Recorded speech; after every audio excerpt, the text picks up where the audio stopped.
interviewing. Going to be a lot of questions that they ask you, right? Of course there are. But what do you really want to expect? Well, you can expect that there's going to be a lot of opportunities for you to tell them your successes. These are the stories about things you've accomplished. And they have achievements, they have results of those achievements. So you can do that in response to questions that are the classic, tell me about a time when you had a terribly difficult client to deal with. Or you can do it in terms of the questions that involve real factual basis. They want to know about dollars, they want to know about percentages, they want to know about quotas, whatever it happens to be. So you're going to see that a lot of questions are in those two categories.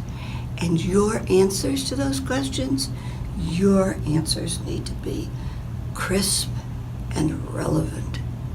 I was interviewing a psychologist. It was a favor to one of the VPs because he really thought he wanted to go into HR. So I looked at his resume, I had him in, I'm going to talk HR. I'm not really interviewing him in classic interview, but nevertheless it's an interview because they were thinking about whether they should hire him. I could not get anything out of this man. You'd ask him a question, there'd be this long pause, and then he'd give like a 2-word answer. I felt like I was pulling each word out of his mouth. He wanted an HR job, and he couldn't talk to an HR person. This is not a good thing. So your answers, you can take time to think, that's fine. But crisp, relevant. If they want more information, they can ask you, and they will. But if you drone on and on and on, not that I, of course, ever do anything like that myself, if you drone on, then you lose them for too much talk. So crisp and relevant. You might face one interview.